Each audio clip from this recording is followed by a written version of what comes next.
మొహమాట పడద్దు, ఇటువంటి అవకాశం రాదు. మీకు ఏమైనా క్వశ్చన్స్ ఉంటే అడగవచ్చు సార్.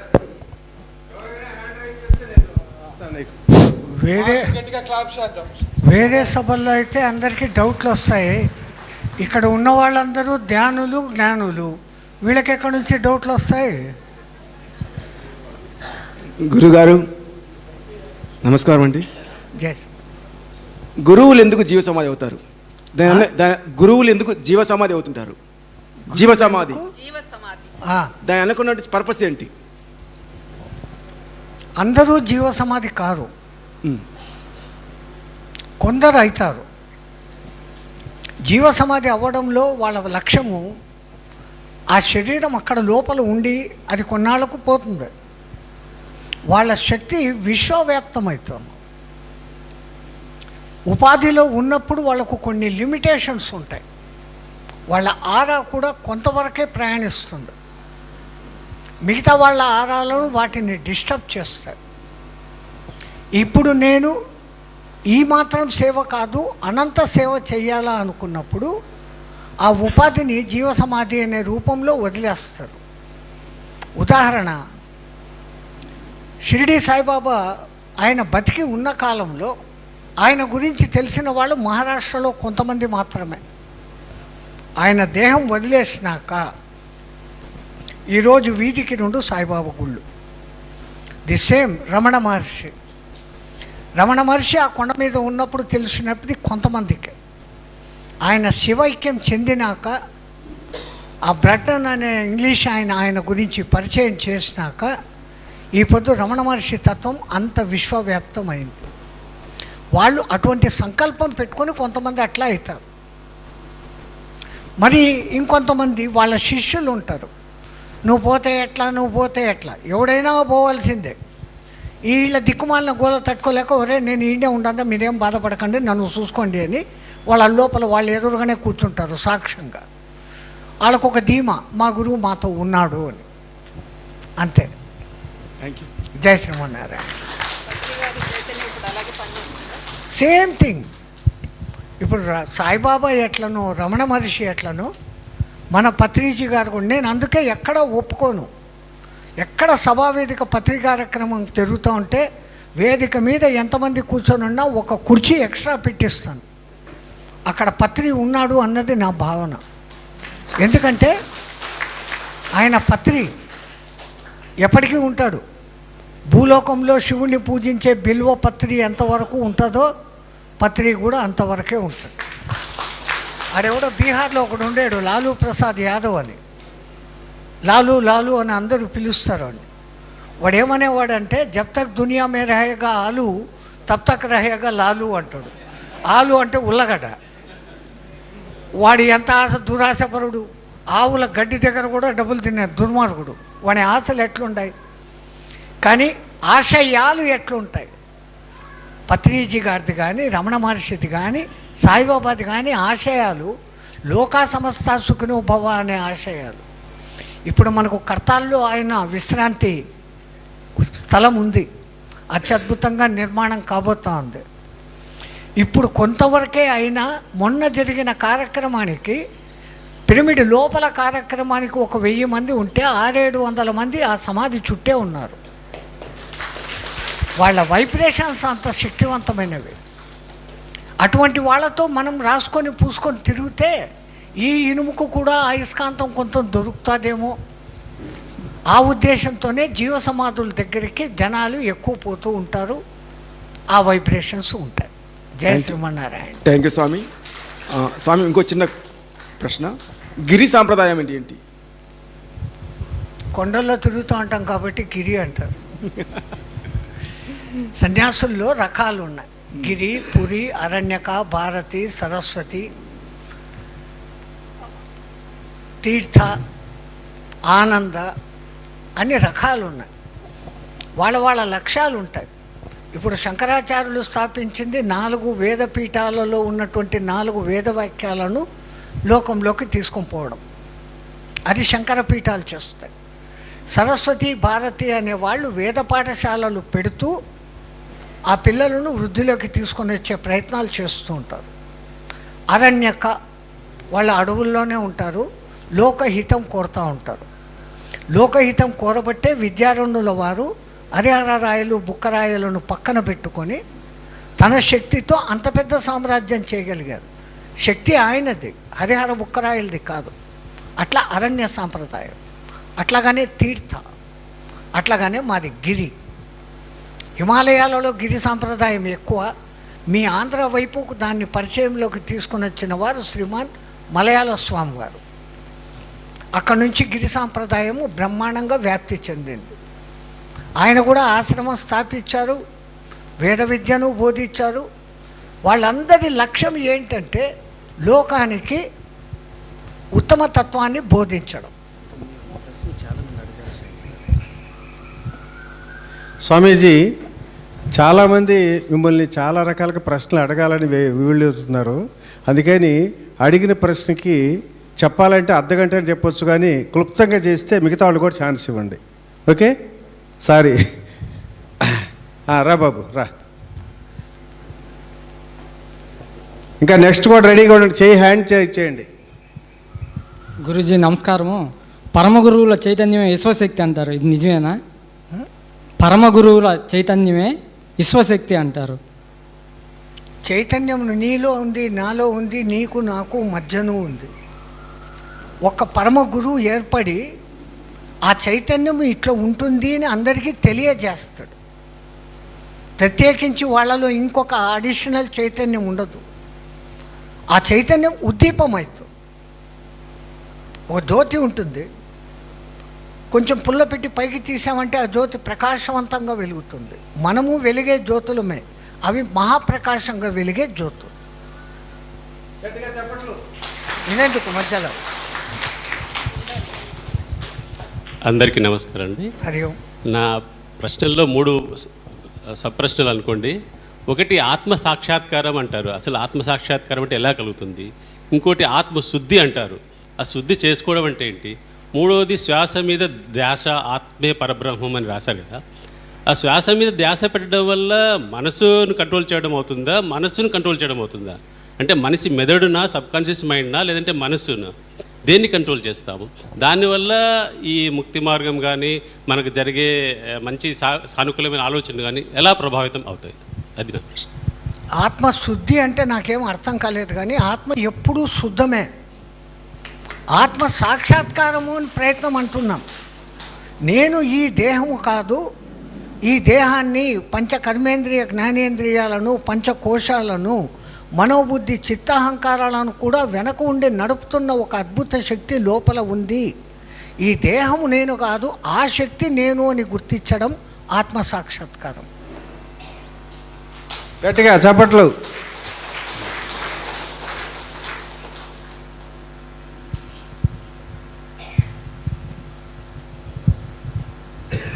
గురువుగారి పాదాలకు వందనం.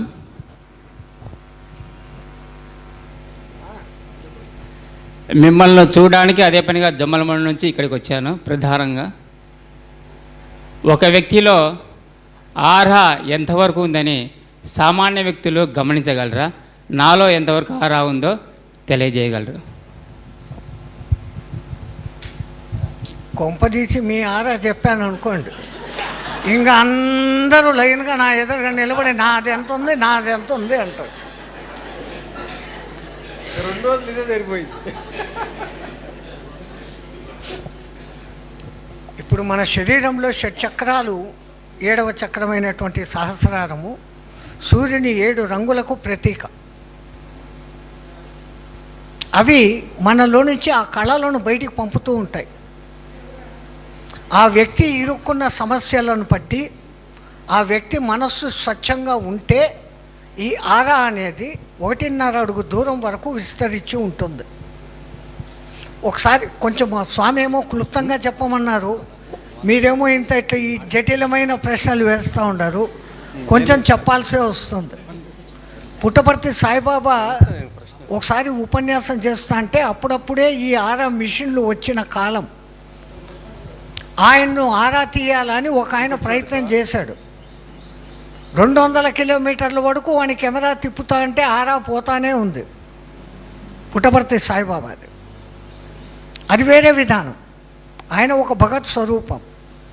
ఎంతమంది మనిషిని ఆరాధించని మొదలు పెడితే వాళ్ళ పవర్ అంతా వాళ్ళలోకి పోయి వాళ్ళ ఆరా పవర్ పెరుగుతూ పోతుంది. వాళ్ళు ఇంత చిన్న వాక్యం చెప్తే లోకం శిరోధార్యంగా ఆచరిస్తుంది. ఆ శక్తి ఎందుకు వస్తుంది? రివర్స్, ఇవ్వడము తీసుకోవడం అనే దాని మీద వస్తుంది. ఇప్పుడు మనం ఇంతగా పత్రి గారిని ఆరాధిస్తున్నాం. పత్రి చెప్పిన పుస్తకంలోని మాటలో ఇంకోటో వింటా ఉండాం, ఆచరిస్తూ ఉండాం. ఆచరించినప్పుడు శక్తి పెరుగుతుంది. ఒక మనిషి ఆరా తన మనసు ఎంత శుభ్రంగా ఉంటుందో అంత పెరుగుతూ పోతుంది. ఆరాను పెంచుకోవాలని మనం ప్రయత్నం చేయాల్సిన పని లేదు. మనోశుద్ధిని ఎంత చేసుకుంటూ పోతే మనకు తెలియకుండానే మన ఆరా అంత పెరుగుతుంది. రమణ మహర్షిని చూసేదానికి ఒక ఆయన వచ్చాడు. ఆయన ఏమో బోధ చేస్తాడు అనుకుంటే ఆయన మౌనంగా ఉన్నాడు. ఒక మాట మాట్లాడని ఈయనేం గురువురా ఇట్లాంటి వాడిని పట్టుకొని వచ్చారు నాకు అని వేరే వాళ్ళతో అన్నారు. అంటే ఆయన అన్నాడు, కొన్నాళ్ళు నువ్వు ఒక్కసారి కొన్ని గంటలు ఆయనతో పాటు తిరుగు, ఆయన తత్వం నీకు అర్థమవుతుంది అన్నాడు. రమణ మహర్షి గిరి ప్రదక్షిణకు పోతుంటే ఆ ఇంగ్లీషోడు కూడా ఆయన వెంటనే తిరిగాడు. ఒక 6-7 గంటలు తిరిగాడు. 30 ఏళ్ళు అక్కడనే ఉండిపోయినాడు. ఆరా యొక్క శక్తి అట్లా ఉంటుంది అని ఒక ఉదాహరణ. ఉత్తమ పురుషులు, మనమంతా ఉత్తమ పురుషులు కాదు, మనమంతా ఉత్తమ పురుషులము. ఉత్తమ పురుషులు వేరే ఉండారు అని ఏం లేదు, అందరము ఉత్తమ పురుషులమే. కాకపోతే మన మనసు పైన దుమ్ము ధూళి అద్దము బాగా పెట్టేసుకున్నాం మనసు అనే అద్దం మీద. వాళ్ళు బాగా శుభ్రం చేసి కడుక్కున్నారు.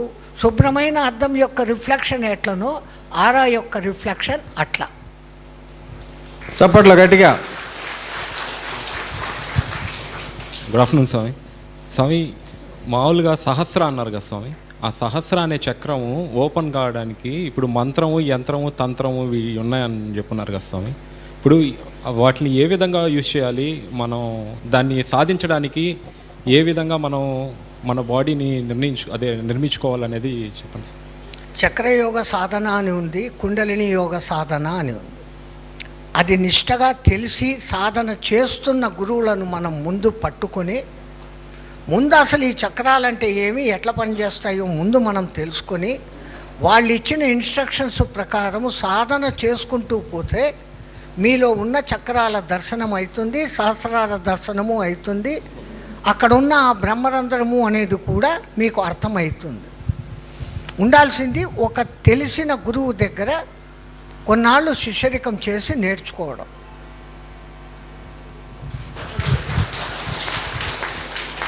గురుస్వరూపులందరికీ నమస్సుమాంజలు. సార్, మీకు పాదాభివందనాలు. నేను అడగబోయేది ఏంటంటే, ఉన్నదంతా ఒకటే చైతన్యము. మనం ఎలా గుర్తిస్తాం? ద్వైతంలో ఉంటేనే నీవు వేరు పరమాత్మ వేరు అనే భావనలో ఉంటాం. ఉన్నది ఒకటే చైతన్యం అయినప్పుడు గుర్తించటం అనేది ఎలా?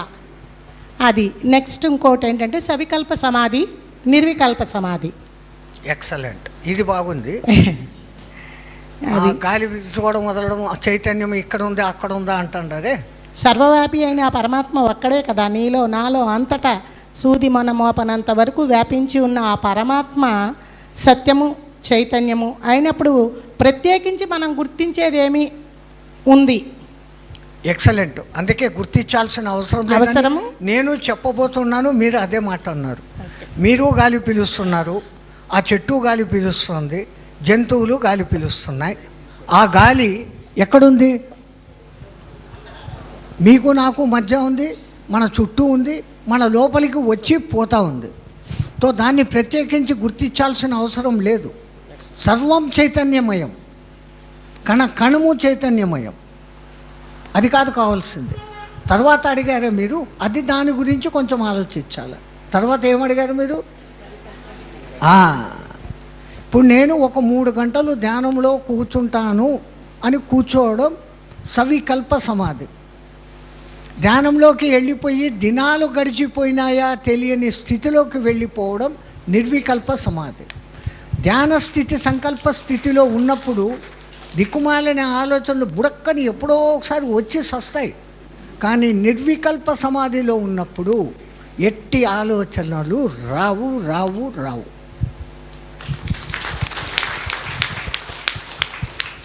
నమస్తే గురూజీ. మనం ఈ బాడీ వెకేట్ చేసిన తర్వాత పుత్రుడు ఉంటేనే పున్నామనర్కం దాటుతాము అని అంటారు, గోదానం చేస్తేనే వైతరణి నది దాటుతాము అని అంటారు. అది ఎంతవరకు సమంజసం? ఇంతకుముందు ఒక స్వామి అన్నారు, ఉండాల్సింది విశ్వాసం అని. మా నాన్న చనిపోయాడు, ఆయన పేరు మీద నేను ఒక గోదానం చేస్తే మా నాన్న ఉత్తమ స్థితులకు పోతాడు. ఆయన పోతాడో లేదో తెలియదు, నువ్వు ఇక్కడ దానం ఇచ్చినాక కాన్ఫిడెన్స్ అయిపోయింది. ఆయనకు స్పెషల్ ఫ్లైట్లో టికెట్ బుక్ చేసి స్వర్గానికి పంపించేశాను అని. నువ్వు సాటిస్ఫై అయ్యావు, ఆయన అయ్యాడో కాదో మనకు తెలియదు. కానీ పెద్దలు ఒక ఆచారాలు పెట్టారంటే దాని వెనకల ఏదో అర్థాలు ఉంటాయి. నేను బాడీ వెకేట్ చేసినాక నేను ఇంకా ఉండాలని కోరుకోవడం ఎందుకు? బాడీ వెకేట్ అయింది, ఆ బాడీ చేసిన కర్మలను బట్టి మళ్ళీ జన్మలు ఎత్తడమో ఎత్తకుండా ఉండే స్థిరమైన స్థితికి పోవడమో జరిగిపోతుంది. అలా జరుగుతున్నప్పుడు మనం ఇవన్నీ చేయాల్సిన పని లేదు. ఇక్కడ చేస్తున్నాం ఎందుకు అంటే ఆత్మ సంతృప్తి కోసం. అవి చేయడం మూలంగా మా నాన్న అక్కడ సుఖంగా ఉన్నాడు అనేసి నువ్వు అనుకుంటున్నావు. లేదా వేరే వాళ్ళు భయపెట్టేస్తారు, నువ్వు ఆ పుణ్యం చేయలే, ఆ దానం చేయలే, ఆయన ఏలాడుతూ ఉన్నాడు అని. నువ్వు చూడలే, ఆయన చూడలే. ఆ ఏలాడుతున్నాడనే ఆలోచనతో మనం ఏలాడిపోతా అంటాం. ఎందుకంటే ఏమో అంత సీరియస్గా ఉండదు. నాకు ఎవరు సీరియస్గా ఉంటే ఇష్టం ఉండదు. మనమంతా నా బుద్ధే అది ఆనంద స్వరూపులం. ఎప్పుడు ఏబిసిడి ఈ అనుకుంటూ ఉండాల్సిందే తప్ప ఇమ్మని సీరియస్గా ఉండాల్సిన వాళ్ళు. ముందు మనం అది నేర్చుకుందాం. మనమంతా ధ్యానులం కదా, ధ్యానంలో ఒక ఆనంద స్థితి అనుభవిస్తాం కదా. మరి దాన్ని బయట కూడా అదే ఆలోచించాల. లోపల ఒకటి బయట ఒకటిగా ఉండకూడదు. అంతేనమ్మా? స్వామి, నాదొక ప్రశ్న అండి. వాము, సుమారుగా 7 సంవత్సరాల క్రితం అక్కడ మన కర్తాల్లో ఒక కార్యక్రమం జరిగేటప్పుడు 106 సంవత్సరాల హిమాలయ యోగి వస్తున్నాడు అని చెప్పని ఒక ప్రకటన చూసిన తర్వాత నేను ఫ్రంట్లో కూర్చొని ఆ యోగి పాపు 106 సంవత్సరాలు అంటే అసలు లెగుస్తాడో లెగవలేడు, నడుస్తాడో నడవలేడు, కనీసం రెక్కబట్టుకొని పైకి తీసుకొద్దామని చెప్పి నేను పక్కన కూర్చుంటే పైన ఉన్నటువంటి ఒక ఆయన అనౌన్స్ చేసి స్వామీజీని ఆహ్వానించమంటే చెంగు చెంగున పరుగులు తీసుకుంటూ పైకి వెళ్ళిపోయారు. అప్పటి నుంచి గమనిస్తున్నాను. మరి లక్ష్మణరావు గారు కూడా దాదాపు ఎన్నో ప్రాంతాల్లో 106 దగ్గర నుంచి 111 సంవత్సరాల దాకా తీసుకొచ్చాడు. అసలు ఇప్పుడు నాకు పెద్ద డౌట్ వస్తుంది, నిజంగా మీకు 111 సంవత్సరాలు ఉండయా?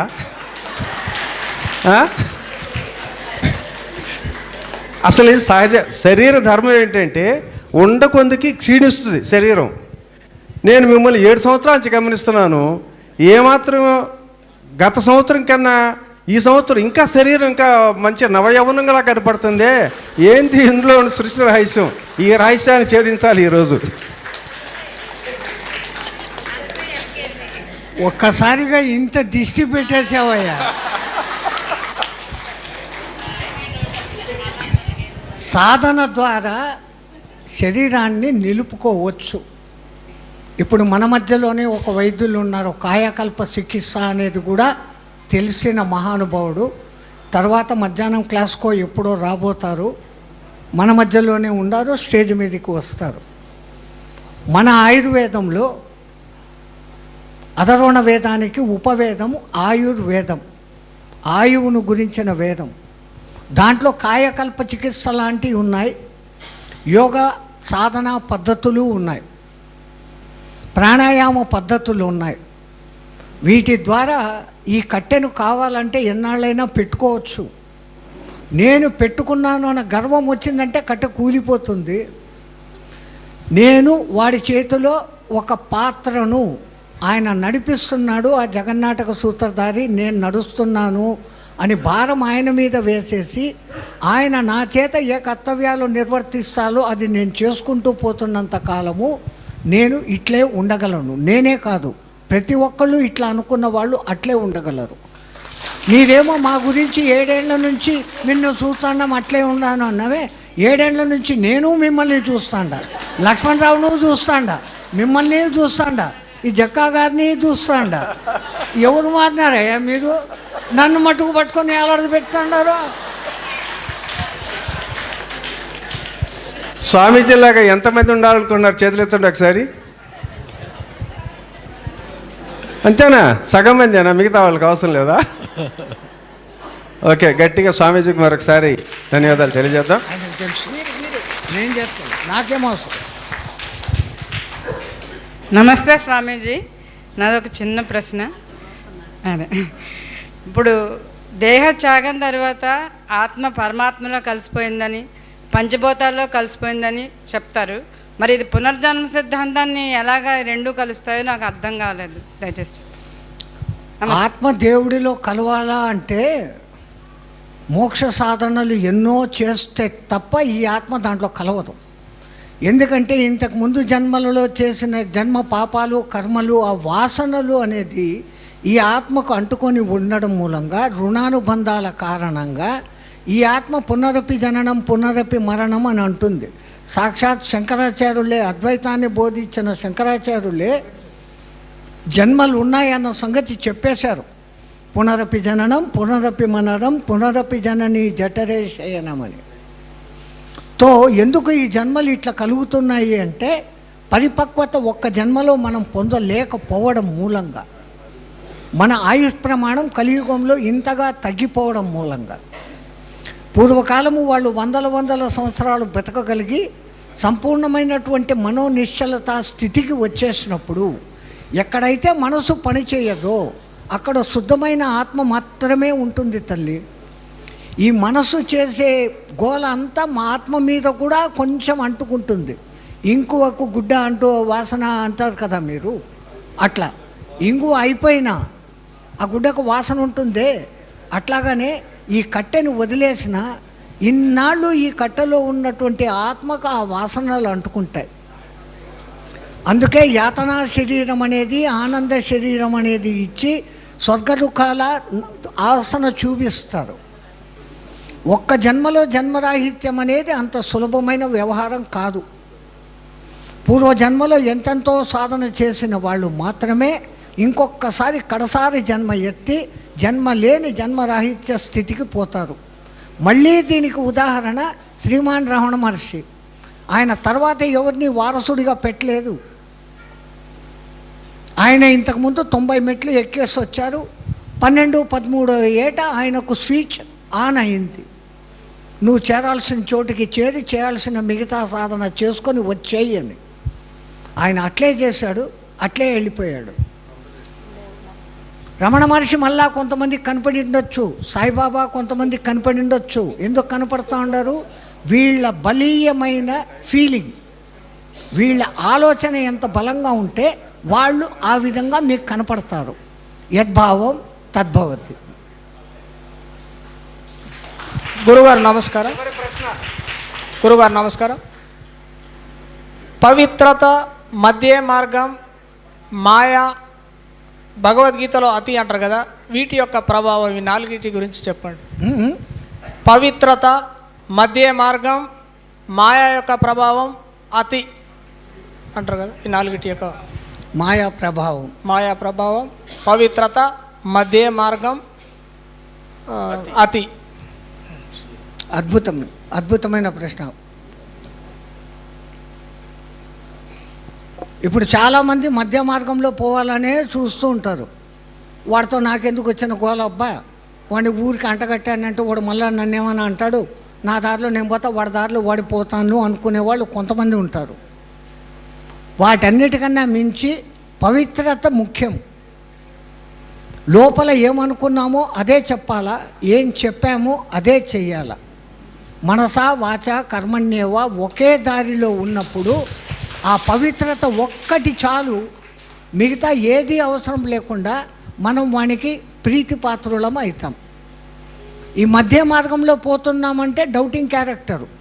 చేస్తామా వద్దా, చేస్తే ఏమొస్తుంది అని ఎక్స్పెక్ట్ చేసేవాడు మధ్య మార్గంలో పోతాడు. వీటన్నిటికి మించి దాటరానిది మమ మాయా దురుక్రమ అని చెప్పినటువంటి ఆ మాయా ప్రభావం. మాయ అని మనం అనుకుంటే మాయ, ఉంది అనుకుంటే ఉంది, లేదు అనుకుంటే లేదు. కొంచెం ప్రొలాంగిగా చెప్తాను. పెద్ద 5 స్టార్ హోటల్కి వెళ్ళారు, 150 రూపాయలు 200 కాఫీ ఆడ తెచ్చి ఆడ పెట్టాడు. ఆ కాఫీలో ఒక చిన్న ఈగ ఉంది. మీరు అగ్గి బుగ్గి అయిపోతారు. ఇంకా వాట్ ఈస్ దిస్ హోటల్ డామ్ డూమ్ అంటారు. మీరు అది చూడకముందే ఆ సర్వర్ ఆ ఈగని ఎత్తి పక్కన పడేసి తీసుకొని వచ్చినారంటే లొట్టలు వేసుకొని తాగి 50 రూపాయలు టిప్పి ఇచ్చి పక్కకు వస్తారు. మాయ. హై తో హై, నై తో నై. మనం ఉంది అనుకుంటే ఉంది, లేదు అని ఎదిరించగలిగితే మాయ అనేది ఎక్కడా లేదు. మాయ అనే భ్రాంతి మనం పుట్టించుకొని మన కోరికలు మన ఇష్టాలు తీర్చుకునేదానికి అంత మాయా ప్రభావం. అమ్మ నేను అనుకున్నా చెయ్యకూడదని చేసేసా. నువ్వు చెయ్యాలని చేసి తప్పించుకునేదానికి మాయనెత్తిన రుద్దుతావు. పరమాత్ముడు ఇంత గొప్ప విచక్షణ జ్ఞానం ఇచ్చినాక మాయ ఇది మాయ కాదు ఇది అని తెలుసుకోగలలేమా మనము? ఇది చేస్తే తప్పు, ఇది చేస్తే రైట్ అని ఒక్కసారి తెలిసినప్పుడు తప్పు ఎందుకు చేయడం? దానికి మాయలో పడిపోయినాననే పేరు ఎందుకు చెప్పుకోవడం? తో అన్నిటికన్నా ముందు పవిత్రత, మనసా వాచా కర్మణ్యేవ, ఒక్కదానికే కట్టుబడి ఉండడం. అది ఎప్పుడైతే ఉందో ఇంకా ఏమీ లేదు. ఓకే, గట్టిగా క్లాప్స్ కొడదాం.